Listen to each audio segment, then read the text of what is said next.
Bonjour, je me présente d'abord, je suis Dr Beniachou, je suis médecin psychiatre sexologue. Sur Facebook, vous allez me trouver sur Dr Beniachou, YouTube Dr Beniachou, Instagram Dr Beniachou et TikTok Dr Beniachou. Chaque lundi, on fait un live sur les quatre réseaux sociaux à 22 heures marocain. Donc, le numéro du cabinet, c'est 00212 5 22 26 90 52. Et le numéro du WhatsApp sur lequel vous pourrez nous joindre, c'est le 00212 6 64 00 95 50. Habituellement, je fais donc des vidéos en dialectique arabe. Mais étant donné le nombre croissant et le nombre important des gens qui ne comprennent pas donc le dialectique arabe, je me suis dit donc ça serait quand même pour partager un peu donc les éléments essentiels au niveau de la sexologie avec vous, avec nos chers francophones. Donc là où vous serez, Inch'Allah, vous allez donc pouvoir nous entendre éventuellement en cas de problématique, de me contacter pour que je puisse éventuellement répondre à vos attentes. Alors, donc, je vais vous parler donc d'un cas qui est très intéressant. Et donc, on va aborder éventuellement ce cas-là, dans le titre éventuellement, c'est pourquoi son conjoint n'arrive pas à avoir l'orgasme intravaginal. Il s'agit donc d'un cas qui est très intéressant, euh, qui va éventuellement nous expliquer pas mal de choses sur la relation entre le mental et sur la sexologie. Pourquoi éventuellement d'ailleurs, c'est quand même un cas qui est très important, vous allez voir pourquoi c'est très important et puis qui va nous enseigner énormément de choses sur la sexologie. Toujours, toujours je vous conseille, c'est la règle, une des règles d'or après votre relation, c'est-à-dire surtout après votre mariage ou bien après votre relation avec votre partenaire, il faut rester au moins 2-3 ans sans avoir d'enfant. Cette période est quand même capitale pour que vous puissiez comprendre votre partenaire, que vous puissiez étudier sa personnalité, voir un peu est-ce que cette personne est valable pour vous sur le plan donc personnalité, sur le plan comportemental, est-ce qu'il est agressif, est-ce qu'il est violent, est-ce qu'il porte une maladie ou quelque chose. Parfois c'est quand même très difficile de savoir est-ce que la personne avec laquelle vous vivez est porteur d'une maladie ou d'une quelque chose sous-jacente.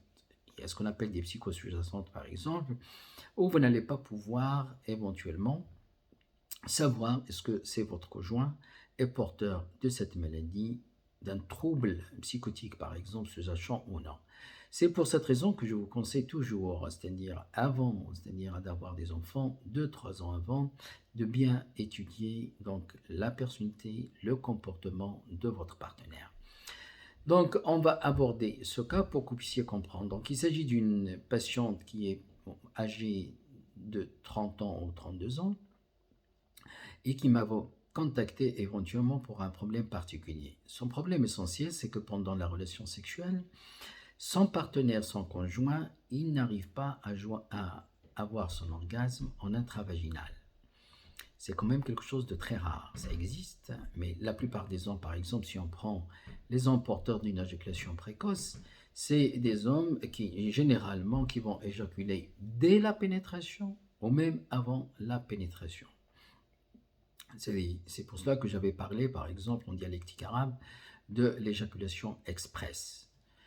Alors, donc, elle essaye de tout faire pour que son conjoint arrive à son orgasme. Et parfois, la relation, ça dure entre presque en moyenne 40 minutes jusqu'à 45 minutes. Elle va utiliser tous les moyens. Donc, le rapport en intravaginal, ça ne donne rien du tout. Après, donc, il ressort. Et donc, elle va essayer de faire la fellation. Pendant 20 minutes, c'est quand même quelque chose de très dur. D'ailleurs, elle me disait, donc, en fin de compte, cette relation devient une source de souffrance. est un véritable fardeau pour moi.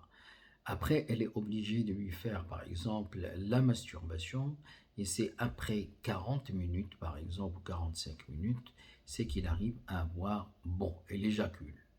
On ne dit pas est-ce que vraiment, normalement avec l'éjaculation, il y a ce qu'on appelle l'orgasme. Cet orgasme, c'est la sensation, une véritable sensation de véritable satisfaction après une relaxation aussi, après l'orgasme, une relaxation importante. L'homme peut donc éjaculer, mais sans avoir de l'orgasme. Donc l'orgasme chez la femme ou chez l'homme, c'est quand même une véritable sensation, une sensation de confort, de satisfaction, de bonheur, et après qui est suivie par donc une relaxation qui est totale. Donc elle, lui, en fin de compte, le conjoint, il essaye de tout lui faire pour la satisfaire. Elle a son orgasme après quelques minutes. Et elle, donc, elle va essayer de tout faire pour que le conjoint arrive à son orgasme, mais difficilement. Donc, elle me demande mon avis. Bien sûr, donc, j'étais quand même étonné de ce cas et de ce manque éventuellement de libido. Donc, est-ce que vraiment, lui, il a envie? Est-ce qu'il a envie de désir sexuel ou non? Parce que s'il n'a pas de désir sexuel, il n'aura pas éventuellement d'orgasme, où ça va être complètement difficile. Il y a aussi, par exemple, des troubles psychiques qui peuvent être inaperçus ou bien masqués. Et donc, j'ai commencé à chercher aux alentours pour voir, par exemple, est-ce que son conjoint, il a une souffrance particulière psychique. Elle m'a dit non. Donc, bon, bien sûr, elle n'avait pas d'expérience sur le plan sexuel et elle ne savait pas différencier si vraiment le conjoint, il a une problématique particulière ou non. Après, donc, bon, elle m'avait dit, donc, j'ai essayé de tout chercher, parce que le mental est en rapport avec, bien sûr, la sexologie, avec le désir essentiellement, avec tout. Bon, donc, elle m'a rien dit d'intéressant, mais après, elle m'a dit, bon, qu'elle a un enfant, mais que l'enfant présente des troubles, et apparemment, il serait probablement donc autistique. Là, ça coince. Là, ça coince, donc je lui dis que, voilà, c'est ce que j'étais en train, donc, de chercher, et c'est que probablement, donc, il y a des éléments, il y a des psychotiques dans la famille, soit dans la famille maternelle, ou bien de son côté, ou bien du côté de la famille paternelle, du côté de son conjoint, ou bien même le conjoint présente quelques troubles. Donc, il est probable, est-ce qu'il présente une psychose masquée? C'est possible, hein? Étant donné l'absence du désir sexuel, c'est quelque chose qui est fortement probable. Donc, donc je lui ai conseillé énormément de choses parce qu'elle m'avait contacté pour que je puisse lui donner quelque chose à son conjoint pour qu'il arrive à avoir son orgasme rapidement. Bon, c'est vrai qu'il y a des médicaments qui peuvent avoir des effets secondaires, mais bon, il y a aussi le problème, par exemple, d'un trouble mental masqué. Si on a une dépression, on n'a pas de désir et on n'a pas d'orgasme. Il y a des médicaments, par exemple, certains médicaments, ils ont ici parfois des effets secondaires. Mais là, par exemple, il y a parfois ce qu'on appelle des psychoses masquées. Des psychoses masquées, ah bon, est-ce qu'il y a une schizophrénie simple, par exemple, une schizophrénie, donc une psychose autistique qui est passée inaperçue. Donc voilà, donc je lui dis la vérité, elle a commencé à pleurer, la pauvre. Mais voilà, donc je crois qu'il faut bien vivre avec la réalité et ne pas vivre dans le virtuel. Donc, ce cas-là, éventuellement, nous enseigne beaucoup de choses, la relation entre le mental et le désir sexuel et l'orgasme. Et donc, il faut faire attention, comme j'ai dit, avant d'avoir des enfants, il faut vraiment 2-3 ans avant de tomber enceinte pour bien élucider donc la problématique et voir la personnalité de votre conjoint ou de votre femme. Voilà, donc c'était quand même un cas intéressant. J'espère, comme j'ai dit, tous les lundis on fait un live sur Facebook Dr Benyachou, YouTube Dr Benyachou, Instagram Dr Benyachou, TikTok Doc Benyachou. Donc c'est tous les lundis à 22h. J'espère donc avoir vos relations sur mes spécialités dans le domaine de la psychiatrie, dans le domaine de la sexologie.